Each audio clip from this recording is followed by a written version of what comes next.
오늘도 주 예수 그리스도의 은혜가 말씀 중에 함께 하시기를 예수 이름으로 축복합니다. 아멘. 여러분, 감사가 제목이지만 불평하는 것이 비정상적인 것입니까? 우리 인간에게 불평이 비정상적인 것은 아닙니다. 불평은 가르쳐주지 않아도 다 합니다. 어린아이를 보십시오. 어릴 때부터 젖을 안 주면 앵앵앵 울면 난리를 칩니다.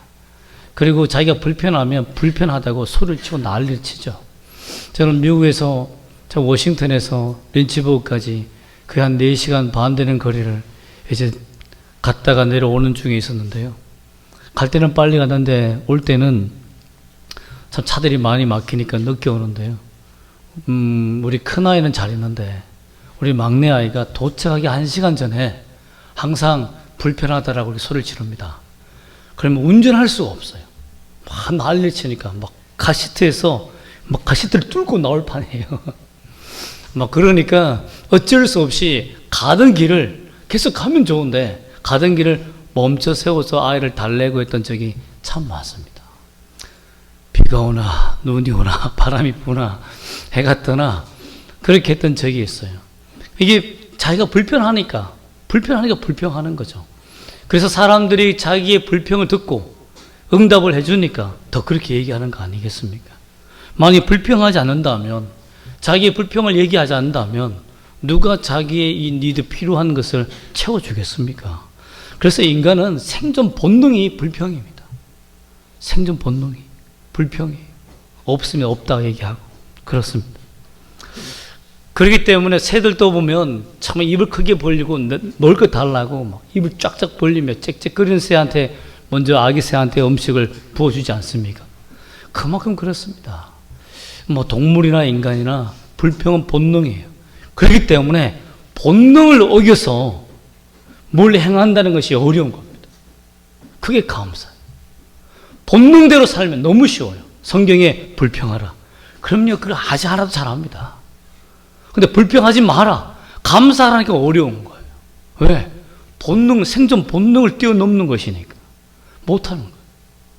그게는 굉장한 의지가 필요하고 힘이 필요하고 믿음이 필요하지 않겠습니까? 예수님께서는 과연 우리에게 이 오병이의 기적을 통해서 감사하는 그 모습을 보여주셨는데 우리 그 감사가 어떤 의미가 있는지 어떻게 감사할 수 있었는지를 우리 살펴보고 발견하시기를 예수 이름으로 소망합니다. 아멘. 오늘 본문은 여러분이 잘 알다시피 보리떡 5개, 오병이죠. 그리고 물고기 2마리로 남자만 5,000명, 즉 그 아이와 어른들, 노인을 합치면 약 2만 명이 되는 사람들을 먹이고 남긴 사건입니다. 사람들은 성경을 읽다가 창세기 1장 1절에서 막히고 또한 여기서 막힌다고 합니다. 아니, 천지창조도 믿기 어려운데 어떻게 그 수많은 사람들을 물고기 2마리와 떡 5개로, 보리떡 5개로 5,000명을 다 먹일 수 있단 말이에요. 이건 불가능한 일이다 하고 해서 여기에서 성경이 턱턱 막힌다고 합니다. 그래서 이 해석은 가톨릭이나 자유주의 신학이나 현대 신학이나 가장 난해하고 또 여러 가지 해석이 가장 많은 해석이 이 오병이의 사건입니다. 어떻게 하면 합리적으로 해석해 볼까? 예수님이 실제 존재하셨고 수많은 사람들이 쫓아다녔으며 말씀을 드렸고 오병이의 사건뿐만 아니라 또 여러 가지 4,000명 먹인 칠병이의 사건도 있기 때문에 과연 주님께서 행하신 것은 맞는데 어떻게 그것을 행하셨을까? 사람들이 증명하기 위해서 가장 골치 아픈 기적이 오병이의 사건입니다. 그러나 여러분은 성경 그대로 믿는 은혜가 있기를 축원합니다. 아멘. 당시 6월절이 가까운 시기에 수많은 사람들이 예루살렘 이동합니다. 6월절 되면 뭘 합니까? 자기 죄를 고백하는, 그래서 양들을 보살피고 그리고 또 자기 자식들을 위해서는 또 동물이나 또 곡식이나 여러 가지를 감사제를 드릴 수 있는 것들을 다 준비해서 올라갑니다. 하나님을 향하여서 우리가 거룩한 제사를 드리기 위해 예배를 하기 위해서 올라가는 그 모든 길거리에 사람들이 음식과 먹을 것 가지고 챙겨가요. 그러나 뭐 며칠 동안 올라가는 길이기 때문에요, 그 식량을 최소한으로, 왜? 식량이 너무 많으면 올라가다가 힘들어서 못 올라가지 않습니까? 그러니 사람들마다 전부 다 구름 위를 들고 피난 가듯이 정말 수십만, 수백만이 그 예루살렘으로 몰려오는 것을 한번 상상해 보십시오. 그렇게 수많은 사람이 바글바글 올라오는 그런 와중에 사람들이 유월절을 준비하기 위해서 바쁜데 이들이 유월절 준비하기 위해서 예루살렘으로 가지 아니하고 예수님이 있는 곳으로 사람들이 몰려들기 시작했다는 거예요. 그러니 완전히 인산인해죠. 거기에서 예수님께서 먼저 하신 것은 병자들을 먼저 고쳐주셨습니다. 여러분 생각해 보세요. 병이 나았으니까 그렇지 않아도 예수님 만나기 힘든데 병자들까지 나와서 치료했으니 어떻게 됐겠습니까? 더 많은 사람들이 몰려왔겠죠. 이러니 완전히 인산인해가 된 상태였던 거죠. 이 상태에서 주의 말씀을 듣고 또 주의 말씀을 숙박 잡으러 집으로 가지 않고 계속 예수의 말씀을 듣고 자기 병 치유받기를 기다리고 주의 말씀을 기다리다 보니까 이제 밤이 어둑어둑해지기, 날이 어둑어둑해지기 시작했다는 것입니다. 그때 예수님께서 정말 어이없는, 여러분에게 이런 질문을 하면 어떻게 대답할지 모르겠지만 빌립에게 묻습니다. 어디서 떡을 사서 먹이면 좋을까? 여러분 참 이 질문을 우리가 들었다면 정말 당황스럽지 않겠습니까? 어디서 떡을 사면 좋을까? 그러니까 빌립에게 물었더니 빌립이 굉장히 계산이 빨랐던지 7절 말씀 보면 사람들에게 조금씩 떡을 받아도, 예수님 이 말은 쉽게 말하면 일단 떡을 받아야 돼요. 이거는 살 수 없습니다. 일단 사람들이 가지고 오는 떡은 일단 받아야 됩니다. 그리고 플러스 더해서 얼마가 더 필요하다고요? 200데나리온. 200데나리온은 건장한 장정이 200일 동안 죽도록 번 월급입니다. 그래서 오늘날로 환산하니까 어떤 사람은 2천에서 3천만 원, 나보다 작네 이런 사람도 있겠지만 어떤 사람은 나보다 많은 데서 사람들이 많을 것 같은데요. 이 3천만 원 정도 되는 돈이 더 필요하다는 거예요.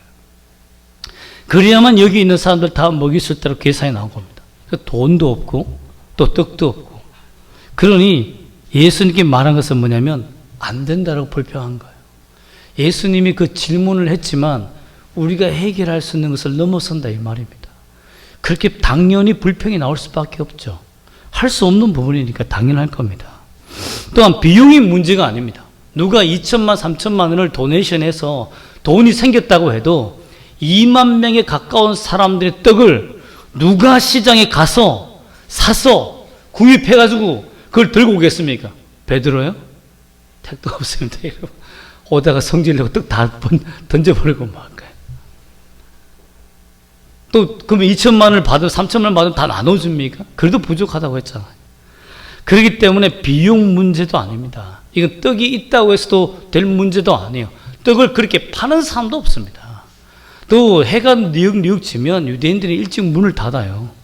그렇기 때문에 그 떡을 팔기 위해서 누가 그 2만 명에 대한 사람 줄 서서 기다려서 떡을 팔겠습니까? 그렇게 떡을 파는 가게들이 많지도 않습니다. 그렇기 때문에 이것은 먹인다는 그 자체가, 이 광야에서 떡을 먹인다는 그 자체는 불가능 그 자체다는 겁니다. 당연히 빌립이 계산한 대로 주님 안 됩니다. 그럼 이렇게 말하면 끝내야 되는데 정말 어처구니 없는 제자 한 명이 나타납니다. 그게 누구냐면 안드레입니다. 베드로의 동생, 형제 안드레가 뭘 합니까? 막 돌아다녀요. 어디를 돌아다닙니까? 사람들 주위를 돌아다닙니다. 야, 먹을 거 있니? 뭐 있니? 뭐 있니? 이러면서 다 돌아다니면서 불평의 독특한 고차원적인 방식으로 예수님께 불평하는데요. 다 돌아다닌 다음에 물고기 2마리와 떡 5개를 다 가지고 와서는 주님 이것밖에 없습니다. 여러분 이것은 진짜 큰 불평이에요. 난 다 노력했는데 안 됐다 이 말이잖아요. 빌립은 처음부터 계산해서 머릿속으로 안 돼 이렇게 했는데 안드레는 안 되는 것을 증명하듯이 돌아다니면서 다 돌아다니면서 예수님 보셨죠? 안 됩니다. 없어요. 여러분 참 우리도 보면 이 두 가지 불평의 인생이 있습니다. 어떤 사람 처음부터 안 돼 라는 사람이 있고 하다가 안 돼 라는 사람이 있죠. 그렇습니다. 우리 인생은요, 이게 두 가지 불평 속에 살아갈 수밖에 없습니다. 어떻게 보면 제가 보면 안드레가 더 고차원적으로 불평을 하는 아주 교활한 사람 같아요. 아니 처음부터 할 수 없다고 인정하면 그냥 말면 되는데 자기는 뭔가 해보려고 이렇게 노력했다는, 나는 주님의 명령을 따라서 열심히 살아봤다라는 이런 제스처를 하잖아요. 그러나 결론은 뭡니까? 안 돼. 이것밖에 없어요, 예수님.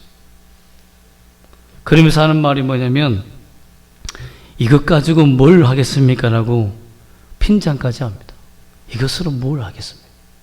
이것이 사람들에게 넉넉하겠습니까? 택도 없다 이 말이죠. 그 말은 예수님에게 당신이 우리에게 떡을 요구한 것은 엄청난 어처구니 없는 일이다 이 말입니다. 이 말이 왜 어처구니가 없냐면 그냥 요한복음에서는 떡이 어떻게 되겠느냐, 떡을 사서 먹이면 좋을까, 얼마를 사서 어디서 떡을 사서 먹이면 좋을까라고 했지만 누가복음 9장 13절에서는 예수께서 이르시되 너희가 먹을 것을 주라라고 했습니다.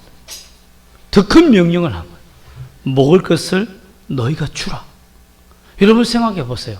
그냥 계산만 얘기한 것이 아니라 빌립에게 이 떡을 사서 어떻게 하면 이들을 먹일까 이렇게 고민한 것이 아니고 너희가 먹을 것을 해결하라 이렇게 말한 거예요. 그러니 여러분 이런 상황에서는 불가능하다라고 불평하는 것이 당연하고 또 안드레처럼 고의적으로 다 돌아다니면서 없어요. 이것밖에 없습니다. 우리는 주님의 명령에 순종할 수 없습니다. 이건 말이 안 되기 때문이죠. 라고 얘기했다는 것입니다. 참 우리가 신앙생활 하다 보면 이런 경우가 많지 않습니까? 주님, 최선을 다했는데 이게 현실입니다. 주님, 정말 저는 노력을 다했고 믿음을 다했고 기도를 다했고 주님을 따라서 최선을 다 살았지만 현재 현실이 이겁니다. 그게 불가능한 걸 어떡합니까? 여러분 이런 고백 속에서 당연히 불평은 차원이 넘어서 고단수가 되는 거죠. 근데 예수님이 이런 말을 다 말도 안 되는 이 현실 앞에서 주님이 하신 방법은 무엇입니까? 그래, 방법이 없구나. 내가 잘못 알았다. 야, 미안하다. 내가 실수다. 내가 이런 어리석은 실수를 하다니, 이런 질문을 하다니, 내가 참 바보스럽네. 이렇게 얘기했습니까? 아닙니다. 주님께서 10절 말씀 보면 어떻게 합니까? 한번 읽어볼까요? 시작. 예수께서 이르시되 이 사람들로 앉게 하라 하시니 그곳에 잔디가 많은지라 사람들이 앉으니 수가 5,000명쯤 되더라. 그 당시에는 남자들만 계수했고 여자들은 사실 로마 시대이기 때문에 시민권도 없었어요. 여성들은 시민권이 없어요. 주민등록증이 안 나왔어요. 그래서 호적에도 올라가지 않기 때문에 계수하지 못했습니다. 아이들도 계수하지 않았어요. 남자들만 계수했기 때문에 5,000명이에요. 그런데 마가복음에 보면 6장 40절에 보면 때로 100명씩 50명씩 앉게 합니다. 그러니까 둥글게 탁 앉아가지고 거기 앉아가지고 집단으로 앉아서 잔디가 많아서 다행히도 툭 앉게 한 다음에 그 사람들이 가만히 보고 있겠죠. 왜 앉게 했을까? 궁금할 거 아닙니까? 근데 예수님께서 오병이의 떡을 가지고 와서 하늘로 탁 높이 드신 다음에 뭐 하십니까? 감사기도 하십니다. 저 어떻게 보면 빈손 들고 다 주님 앞에 하나님 앞에 서 있어, 앉아 있어 라고 한 다음에 자 기도합시다 라고 한 겁니다. 여러분 만약에 예배 끝나고 이제 식사를 하는데 먹을 것 아무것도 없이 자 제가 이렇게 빈 그릇을 탁 나눠주면서 자 축사하며 여기 귤 몇 개 들고 와가지고 자 축사하겠습니다 라고 한 다음에 여러분 뭐라고 하겠습니까? 와 사기도 이런 사기가 있네 했을지도 모릅니다. 손님을 초대해놓고 많은 사람을 앉게 해놓고는 주님이 하신 방법은 뭐냐면 아무것도 없는 빈손을 들고 다 기도하게 만드신 거예요. 다 기도하게 만드신 거예요. 제가 이랬으면 좀 맞아 죽을지 모르겠지만 예수님께서는 하나님께 감사 기도를 드렸다는 겁니다. 이 의미는 중요한 의미가 있습니다. 이 사건은 사실 민수기 11장의 사건을 모형을 하고 있는 사건인데요. 민수기의 11장 전에 보면 10장에 보면 예수 하나님께서 만나를 그들에게 부어주십니다. 하늘에 있는 꿀과 같이 단 과자를 주세요. 근데 그것만 계속 먹으니까 사람들이 너무 달다고 또 입이 이만큼 나온 거예요. 그래서 고기는 안 주냐고 하나님한테 때를 쓴 거죠. 그래서 하나님이 메추라기를 보내서 고기를 주십니다. 그러면서 내가 너희를 먹이니까 불평하지 말라라고 하는데 고기를 먹으면서도 불평하는 거죠. 아, 이 파가 있으면 좋은데 마늘이 있으면 좋은데 이러면서 이렇게 쌈을 싸 먹어야 되는데 된장은 안 주고 이런 이렇게 불평으로 가득 차 있는 그들에게 감사하는 것을 배워라 라고 주님께서 알려주시기 위해서 불평하는 그들이 고기를 씹는 채로 그냥 벌을 받고 맙니다. 그만큼 하나님께서 감사를 가르치는 부분인데요. 이 모형 말씀 그대로 사람들이 아무것도 없잖아요. 광야에서. 로마 시대이기 때문에 그들의 인생 속에서는요, 사실 없는 것이 당연한 것이었어요. 빼앗기는 것이 당연한 삶이었어요. 뭐 인두세를 내라, 사람 머리마다 세금을 뜯어가기도 하고요. 또한 길거리 지나가다가 사람들 붙잡아서 오리를 가게 하질 않네요. 끌고 가서 십자가를 매게 하질 않나. 갑자기 건물이 무너지면 지나가는 사람을 누구든 잡아서 일시키지를 않나. 여러분, 자기 인생이 없어요. 자기 인생이. 식민지 살다 보니까 늘 불평이 이만큼 나와 있는 거예요. 솔직히 말하면 처음 그들은 유월절을 준비하면서 빈손 들고 하나님 앞에 나가서 감사하는 기도를 처음 배워본 거예요. 어떻게 보면 늘 불평으로 가득 차 있는 사람. 여러분, 우리가 참 사람들 보면요, 참 우리나라 사람들 참 무섭지 않습니까? 인상 좀 펴고 살면 좋은데 그 성난 돼지처럼 막 인상을 쓰고 막 들이받듯이 이렇게 사는 사람들이 많은데, 참 우리의 인생이 그래요. 빈손 들고 주님 앞에 나가서 감사할 수 있는 기도를 해본 적이 있는가? 여러분, 있습니까? 참 우리는 없어요. 주님 앞에 뭔가 있어야, 내 삶에 뭔가 부어져야만 감사하지, 아무것도 없는 상태에서 감사한다는 것은 이게 어려운 거예요. 이게 너무 어려운 겁니다. 그런데 주님이 보여주신 거예요. 우리는 5병2엽밖에 없지만, 물고기 2마리와 떡 5개밖에 없지만, 이 아무것도 없는 것 가중에 불가능한 것 가운데서도 내가 빈손 들고 주님 앞에 나가 감사하는 것을 가르치신 겁니다. 그랬더니 어떤 역사가 일어났습니까? 수많은 5천 명이 다 먹을 수 있도록, 12광주리가 남을 수 있도록 하나님이 창조의 섭리를 보여주신 겁니다.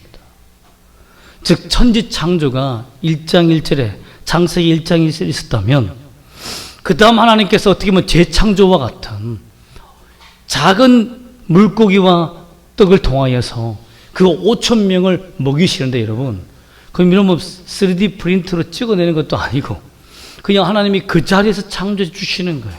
그 모양 그대로 부어주시는 겁니다. 여러분, 이것을 본 자들의 마음은 어떻겠습니까? 막 흥분도가린 거죠. 마술사 아니에요?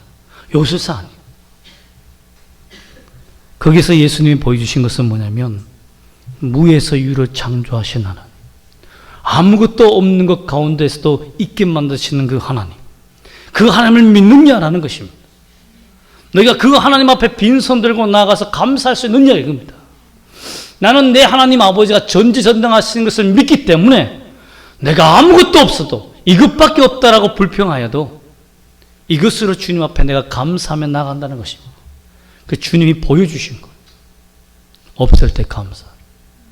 로마인 때문에, 누구 때문에, 황제 때문에, 뭐 때문에 안 된다고 말하지 말고 채워주실 하나님을 바라보며 감사하는 겁니다. 그랬더니 12절에, 11절과 11절에 얼마만큼 주셨습니까? 그들의 원대로 원하는 만큼 주셨다고 됐습니다. 또한 필요한 만큼 충분히 먹고 남도록 하셨다라고 되었습니다. 현대 신학자들은 이 부분을 이렇게 해석합니다. 안 믿어지니까, 하나님의 전지전능하심이 안 믿어지니까 어떻게 얘기하냐면, 아이가 오병이어를 가지고 보리떡 5개와 물고기 2마리 가지고 예수님께 나와서 예수님이 감사기도를 하고 빈손으로 감사기도 하니까 사람들이 너무 가슴이 찔려서, 너무 미안하니까 꼼쳐두었던 고기와 떡을 끄집어내어서 광주리에 담아서 사람들 나눠줬다. 이렇게 해서 먹고 남았다. 이렇게 얘기합니다. 그럼 빌립이 바보입니까? 그리고 안드레는 그 뭐한 행동입니까? 여러분, 본문을 완전히 벗어나서 얘기하는 것이죠. 그 전에 불평할 수 있는 요건들을 하나님이 다 확인시켜 주었습니다. 안드레를 통해서도 빌립을 통해서도 불가능하다는 것을 다 증명시켜 놓고 하나님의 능력과 은혜를 보여주신 것입니다. 여러분 믿으십시오. 우리가 불평과 불만 속에 살아갈 수밖에 없는 생존 본능의 감정을 가지고 있지만 하나님이 우리에게 감사하라고 하신 것은 전능하신 하나님이 내 하나님이라는 것을 믿으라 이 말입니다. 이걸 믿기를 원합니다. 또한 하나님께서 은혜 안에서 감사를 지속할 수 있도록 감사의 내용을 가르쳐 주셨는데요. 그것이 바로 12절입니다. 12절 말씀 한번 읽어볼까요? 그들이 배부른 후에 예수께서 제자들에게 이르시되 남은 조각을 거두고 버리는 것이 없게 하라 하심으로. 유대인들은 감람나무 열매, 제가 엄지손가락 정도만 하죠, 그렇죠? 뭐 큰 것도 있겠지만 그러한 열매 이상보다 큰 것은 절대 버리지 못합니다. 우리는 지금 워낙 잘 먹으니까 또 음식이 남으면 또 어떻게 될지 모르겠지만 우리 교회도 엄지손가락보다 큰 것에 대해서는 다 버리지 않고 다 모아서 남깁니다. 왜 그렇습니까? 하나님이 주신 것이기 때문에.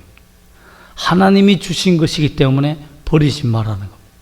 그럼 그렇다면 오늘 또 아구자구 다 먹어서 배가 산이 되도록 먹어야 되는 거 아니냐 이런 생각할지 모르지만 그 남은 것은 다 굳이 안 됐었습니다. 12강주리가 남았다 그 말은 제자들에게 강주리마다 하나님께서 다 채워주셨고 또한 12제자들은 상징하는 것이 뭐냐면 신약의 구약의 12기둥이고 신약의 12기둥으로서 하나님의 완전한 나라와 교회를 의미합니다. 즉 예수님께서 12강주리가 남아서 채워졌다 이 말은 뭐냐면 바로 주의 교회가 예수의 몸으로 예수의 피로 살과 피로 가득 채워질 것이라는 그 모형을 의미를 부어주신 것입니다. 즉 버리면 안 된다는 거예요. 다 주의 은혜로 채워졌던 것이고 그 남은 것도 바로 교회를 위해서 하나님의 성령의 충만함으로 채워지는 것이라는 것을 알려주기 위해서 보여주신 겁니다. 그러면 여러분 우리 음식 함부로 버리면 안 돼요. 하나님이 주신 것에 대해서 감사함으로 나아가기를 주 예수님을 소망합니다. 또한 모든 사람들에게 먹을 것 대신에 더 나은 감사를 보여주셨습니다. 그게 뭐냐면 바로 14절과 15절입니다. 먹을 것만 줘도 귀하죠. 그리고 또 오병이의 기적을 보았을 때 5,000명, 2만 명이 먹고 남은 것도 기적인데 그것도 감사한데 주님은 다른 감사를 그들에게 주기를 원했습니다. 14절과 15절 말씀 읽어볼까요? 시작. 그 사람들이 예수께서 행하신 이 표적을 보고 말하되 이는 참으로 세상에 오실 그 선자라 하더라. 그러므로 예수께서 그들이 와서 자기를 억지로 붙들어 임금으로 삼으는 줄 아시고 다시 혼자 산으로 떠나 가십니다. 주님이 베푸신 그 기적 때문에 사람들은 예수님만 있으면 사회복지 문제를 해결할 수 있겠다. 왕이 해결하지 못하는 거. 정말 진짜 하나님께서 우리 가난을 해결해 주시는구나. 내 질병도 해결해 주시는구나. 와, 그런 분이 왕이면 얼마나 좋을까. 라고 해서 예수님을 의사와 사회복지사로 생각하며 그들을 왕으로 삼으려고 한 것입니다. 그런데 왜 예수님께서 이러한 감사의 축제에서 도망가십니까? 왜 피하셨죠? 십자가 없는 영광은 감사의 제목이 아닙니다. 십자가 없는 영광은, 십자가 없는 왕은 감사의 축제를 벌일 게 아니라는 거죠. 내용이 아니라는 겁니다. 그래서 주님은 아무리 감사할 것이 많고 버릴 것이 없어서 다 거두어서 12강주가 남아도 그들이 예수님을 이제 왕입니다. 이런 기적을 보았으니 주님은 왕이십니다. 라고 나올 때 나는 너희의 사회복지사가 아니야. 난 너희의 의사가 아니야. 그것 때문에 이 땅에 온 게 아니야. 하며 거절하신 거예요. 주님은 누구십니까? 우리를 죄에서 구속하신 만왕의 왕이십니다. 십자가 없는 왕, 십자가 없는 영광은 주님에게는 아무것도 아닙니다. 오병이의 기적을 통해서 사람들은 예수님께 큰 혜택을 받았어요. 큰 놀라운 기적을 경험했어요. 병도 낫고 먹을 것도 해결했습니다. 이만하면 예수님 믿고 의지할 수 있잖아요. 그리고 그렇게 예수님을 따라오면 2만 명에 되는 사람들이 자기의 사람들이 되는데 얼마나 좋겠습니까? 교회가 2만 명이 되니까 순식간에. 예수님을 따르는 사람이 그렇게 많은데 근데 왜 떠납니까? 나를 그렇게 따라오는 자를 나를 원하지 않는다는 겁니다. 나를 큰 왕으로 취급하는 자를 나를 원하지 않는다 이겁니다. 예수님이 진짜 원하는 고백은 무엇입니까? 나의 왕이십니다. 나의 주이십니다. 라고 진짜 고백하기를 원하는, 고백하는 그 믿음은 뭡니까? 빈손으로 감사할 수 있는, 빈손 자세에서도 하나님께 감사할 수 있는 그 사람을 원하는 겁니다. 주님이 너희에게 해주지 않아도, 아무것도 주지 않아도 십자가로 말미암아 구속받을 그 하나님의 영광을 볼 수 있는 자, 그래도 따라올 수 있는 자. 주님이 너의 기도에 응답하지 않을 때도 있고 노할 때도 있고, 또한 이 삶 속에서 살아갈 때 불평과 불만 속에서 그대로 살아갈 수밖에 없는 상황 속에 있다 한다 할지라도 십자가를 걸어가신 주님을 따라갈 수 있는 그 사람, 그 사람의 믿음의 고백에 내가 너의 왕이 되어줄게 라고 말하시기 원하신다는 것입니다. 여러분, 그러므로 교회를 다니는 목적이 내가 잘 되는 일이나 그러면 난 참 좋겠죠. 주님보다도 먹을 것과 내 병에 대해서 거기에 더 관심이 있어서 찾아왔다면 그것은 주님이 여러분의 왕이 되어주지 않는다는 것입니다. 내가 선택한다고 주님이 내 주가 되는 게 아닙니다. 내가 주님 내 고백 받아주세요, 내 사랑 받아주세요 라고 해서 주님이 받아주는 게 아니에요. 이들을 다 떠나셨습니다. 2만 명에 되는 이 사람을 다 떠나버렸어요. 주님 홀로 산으로 가셨습니다. 주님은 진정으로 내 생명과 내 삶을 다해서 내가 아무것도 없지만 빈손 가운데서 주님 앞에 감사합니다라고 고백할 수 있는 그 믿음의 사람들을 찾아가 주셔서 왕이 되어 주실 줄 믿습니다. 여러분, 오병이의 기적의 독특한 특징이 뭐냐면 좀 전에 얘기했지만 아무것도 없는 것 와중에 감사는 주님으로만 감사할 수 있는, 오직 예수로만 감사할 수 있는 인생이 되어야 한다는 것입니다. 이게 오병이의 기적입니다. 많은 사람은 오병이의 기적, 먹을 것에 집중해 있었지만 거기에서 왕이라고 생각하고 주를 왕이라고 고백했지만 주님이 원하시는 것은 무엇입니까? 십자가의 영광의 길을 함께 걸어갈 십자가의 동력자들을 찾고 있다는 것입니다. 여러분이 그 감사로 나아가는 동력자가 되기를 원합니다. 또한 우리가 진정으로 구해야 할 음식은 무엇입니까? 먹고 사는 것이 아니라 오늘 우리가 먹고 마셨던 예수 그리스도의 몸과 피입니다. 이 말은 무엇이냐면 예수님을 나의 구주로, 나의 생명의 주인으로, 나의 죄를 용서하신 생명의 주인으로 인정을 믿고 사는 것이 진정한 오병이어의 기적이다라는 것입니다. 여러분, 우리는 죽을 때 아무것도 들고 가지 못합니다. 우리는 죽을 때 어떤 영광도 필요 없습니다. 오직 빈손으로 가요. 그러나 그 영혼에 담겨 있는 것이 뭡니까? 예수 그리스도가 담겨 있기를 소망합니다. 천국에 갔을 때 주님, 내 안에 계신 그 주님의 보혈로 말미암아 천국에서 다시 만나는 우리 모두가 되시기를 주 예수 이름으로 부탁드립니다. 기도하겠습니다.